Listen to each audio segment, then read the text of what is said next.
People say, "Who are you?" When they want to know what's going on or why I represent myself the way I do. Well, do you recognize this chair and this place? I'm a simple person. I'm a no-count nobody from nowhere. This is actually my production studio. Ha ha ha. It's, guess what? My master bedroom. This is my home that I've lived in for quite some time, and I've remodeled it. And that's me standing right there. I'm an artist. That's my shower. That's what I do for my hobby. This is my home. This is why I do build flow. It's my construction thing. These are my libraries and some of the books that I have chosen to keep, and my spiritual stuff is down there. My wife, I remodeled this. I did everything in here. This is my wife's sewing room. Very messy because she's working on a lot of projects right now. But I built all the cabinets. The stained glass work is my work. That's what I do. And all these cabinets are built by me. She calls that her thread palace. I built that for her. Put the glass in the door. I love my wife. That's why I do what I do. I love her dearly. And I've been married for 47 years.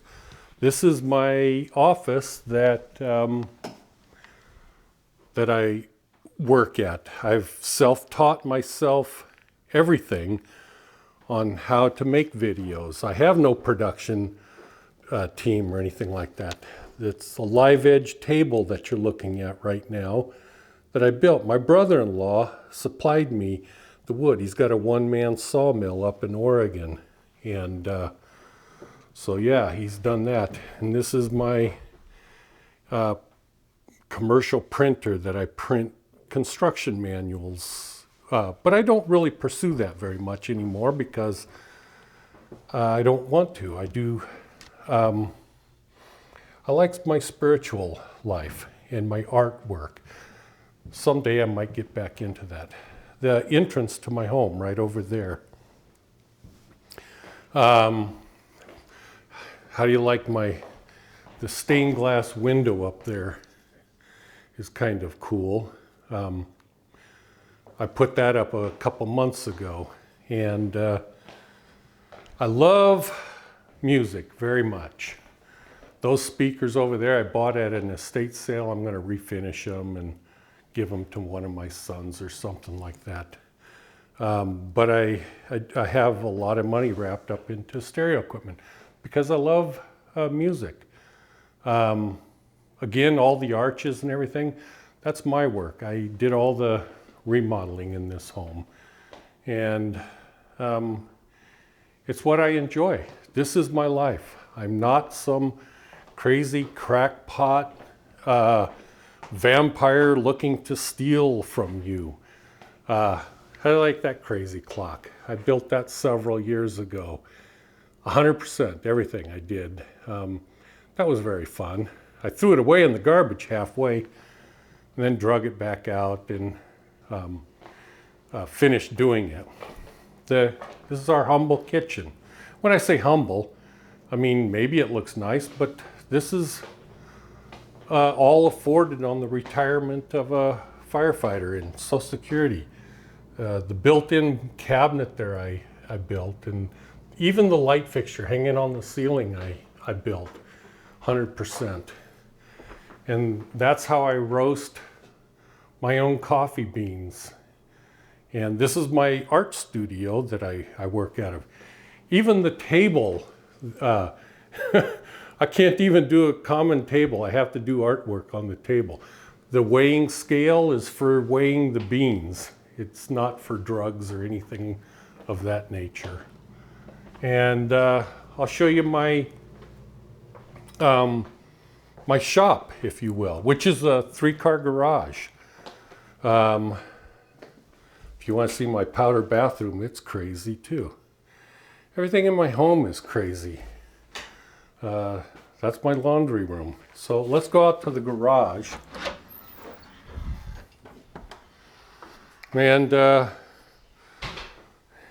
love riding motorcycles. However, I've got a bad neck, so I haven't been able to do that a whole lot lately. This is my 3-car garage that is also my work studio. It's my shop. And as I said, I'm an artist, and that's what I spend my life doing now. Wonderful table saw. That bandsaw is just awesome. It's an 18-inch bandsaw, which I cut my live edge work down with. That's a shaper that I can make my own wood with, my own trim. That's my, it's a really awesome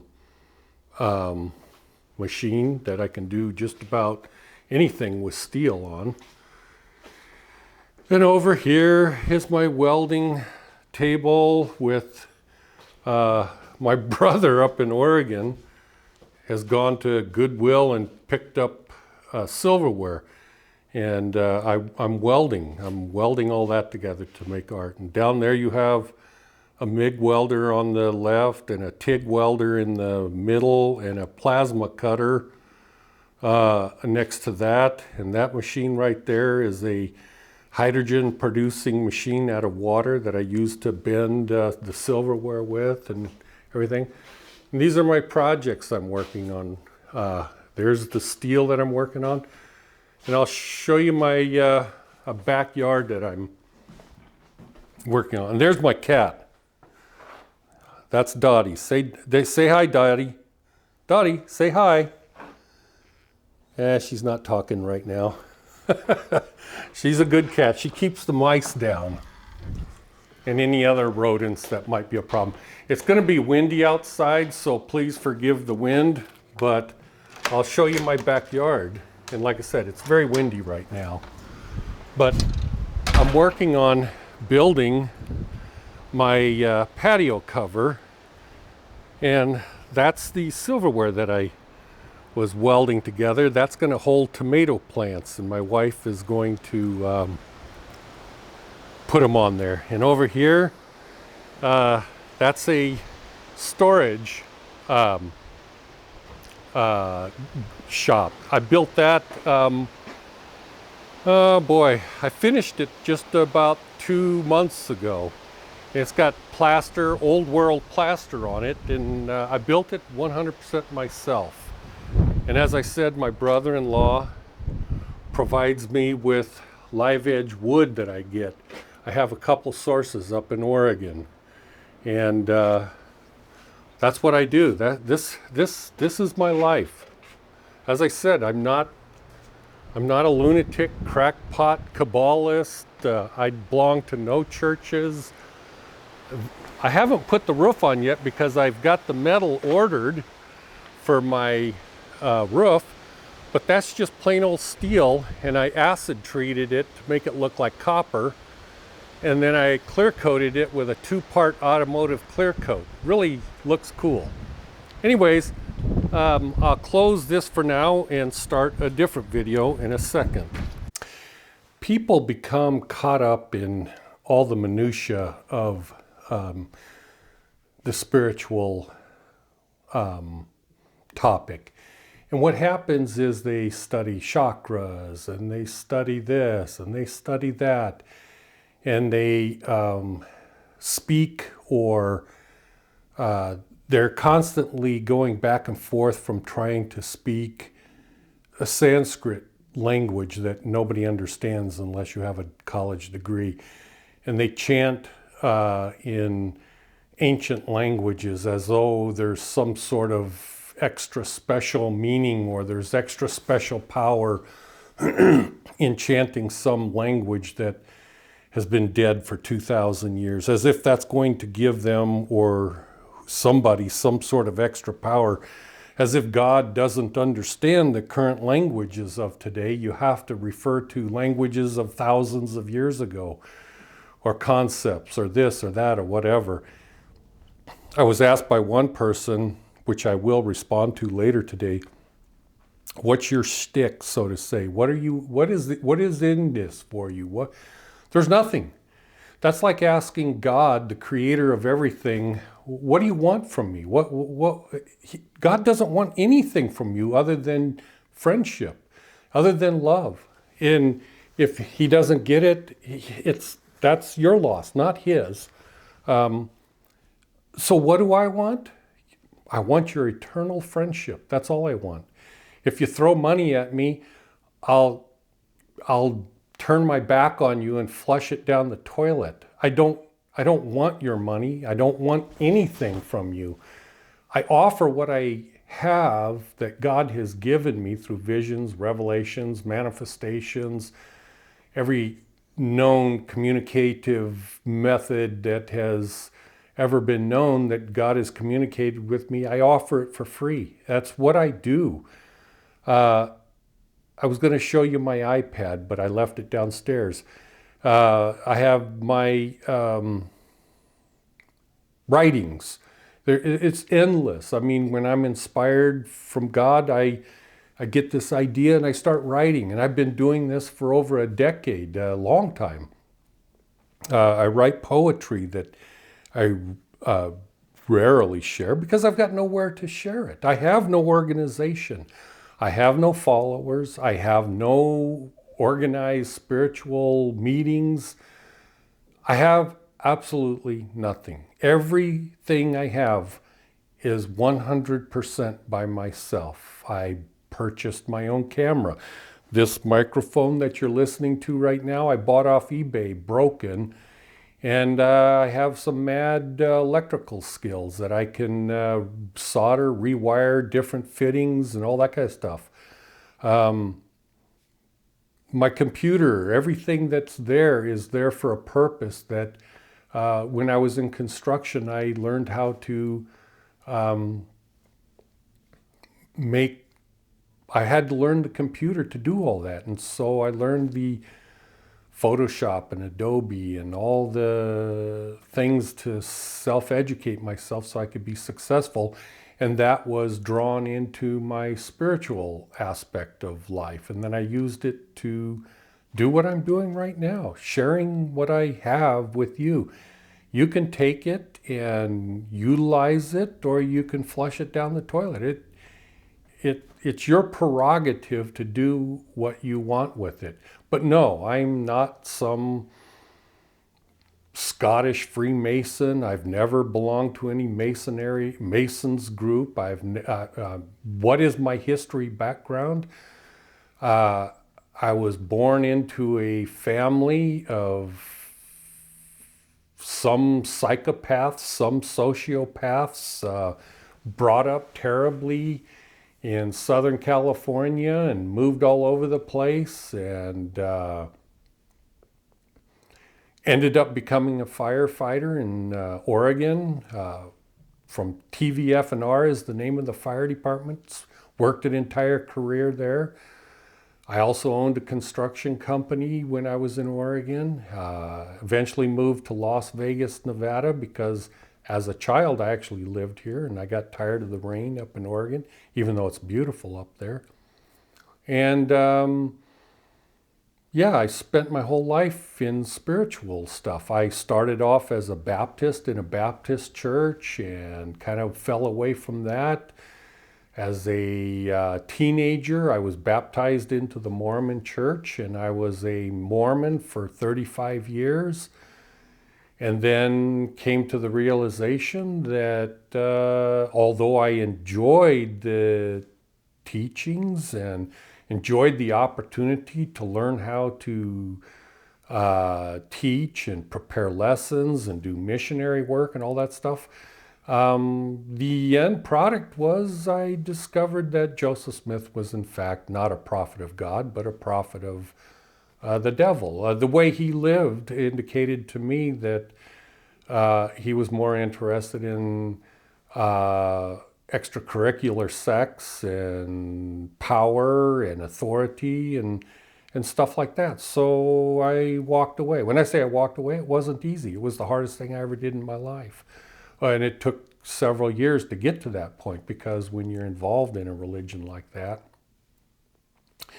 just like anything, it's super, super, super hard to give that up. And the only constant in my life, the only constant is my love for God. That is the only constant in my life that I was born with, and it has stayed with me throughout my life. I used to think that because I loved God, that therefore, if I was a Mormon, therefore the Mormon church was true. Because, but you could be a Catholic, you could be anything, and if your love for God is profound enough that you have the faith and the belief, then you will receive personal visions and revelations and such. And then you'll probably be misguided and think that that's because the church you belong to is the only true church on the planet. But you'll find out, if you continue on that constant, there are no true churches on the planet Earth. They're just all churches. That's all they are. So I think the main focus of what I wanted to talk about right now is people get caught up in meditation and in enlightenment and all of these things.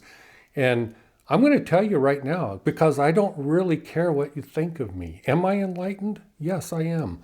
Just like Buddha was enlightened. I got that probably, I don't know, maybe 7 years ago or whatever. But prior to that, I got the enlightenment of God. And that was probably closer to 16 years ago now. And that was the most profound thing that, unbelievable. I doubt a handful of people have ever had that in the last 10,000 years. It's just crazy, off the charts. It makes the enlightenment of Buddha pale in comparison. It is just crazy. But I've had so many blessings come to me from God, because I've always been inquisitive. And I discovered that people meditate and they talk about absorbing yourself into the cosmic consciousness and all of these crazy things, that you're wasting your time doing that stuff. What is important is this right here: making friends in this realm at this particular time. And you can, your chakras and cosmic consciousness and enlightenment and all of this stuff, it's minutia. You're missing the point. It's like you're sitting at a university college. That my wife relayed this to me when I was talking to her. It's like you're sitting in the middle of a college campus in the lotus position, meditating and telling everyone the greatness, because there's 35 stairs to the front door and there's 6,000 square foot of windows, and there's 27 million tiles on the floor, and the roof is X amount of square footage of roof, and the bricks were made at a factory somewhere, and all of this stuff. And it's like, but you're missing the knowledge that is taught at the university. You haven't spent 1 minute talking to the people or learning what's there. Or it's like meditating in the center of a lemon orchard, and you've never tasted a lemon, and you're trying to teach people about lemons, and you don't even know what a damn lemon tastes like, because you've never bothered to taste it. This particular world right now was created by God for you to experience, interact with each other in human beings. So, yeah, there's a whole lot of interesting things that are supernatural. All of these, you can find that interesting, and certainly it is. but it isn't going to do you any good. Because do you think for 1 minute, Satan / Lucifer / Shiva, do you think that this individual doesn't know more than I know? Of course that person does. But what good is it going to do them in the end? It isn't going to do them any good. They're going to dissolve back into nothingness and not be one with God because they don't have the love of God in their heart. That's the one thing that I find absent in almost all of Eastern philosophy teachings is the love of God. Non-duality doesn't teach about the love of God and the love that you have for God. It's totally absent. It's like a sociopathic spiritual teaching, totally devoid of the entire point and purpose of life. Instead, wrapped up in the minutia of all this supernatural stuff and meditating and merging with the all one and all that kind of stuff. It's like, can you do that? Certainly you can. But what's the point if you're missing the love of God? That's why I said all these religions and everything are connected to Lucifer, because Lucifer teaches power. It teaches organization. It teaches all these things. God only teaches love. What is the main purpose, or what is the main teaching of Jesus? Boils down to one thing: love. That's all. He said, love God, love yourself, and love your neighbor. That's it. Everything else is comes off of that. Everything else comes off of that. So if you're not doing that here at this particular time in this realm where faith is involved, you're missing the point. Does that make sense? So what do I want from you? Eternal friendship is what I want. I don't want anything else. That's all I'm after. I'm just a simple person all by myself trying to relay to the world what God has given me. That's all I'm doing. I'm not doing anything else. I don't want anything else. I don't need anything else. You saw from my video. I have everything I need. I don't need anything else. That's all. I don't want followers. I don't need... Hell, my name isn't even Billy Kranston. I just put that out there because it's my pen name. I just put that out there. My name is John Brent Arness. That's my real name. But I don't put that on my videos because I don't want crackpots trying to give me something that I don't want. If you want to be my friend, wonderful. I want to be your friend. But I'm not going to be a friend to crackpots because it's a waste of my time. If you fill your heart and soul with 100% love, there's no fear. So you can reach out and you can rub shoulders with a high-ranking Satanist if you want and learn what Satan has to teach. And you don't have to worry about anything because you have the pure love of God in your heart and soul, which pushes out 100% fear. There's no fear. If Satan wanted to destroy me, boom, he could. Well, actually, he can't because God protects me. Because I'm here to tell you that's that has tried to happen many times in my life. Anyways, I'm going to close with that, and I don't know what I have in the future. I may not make a video for a few more months. Who knows? I'm very wrapped up in doing more art projects, and but if I feel inspired to give another video, I will. But yeah, this is who I am. I'm just a single person with no agenda whatsoever. None. Zero. What you see, what you saw is what I am. That's all I am. Thank you for watching.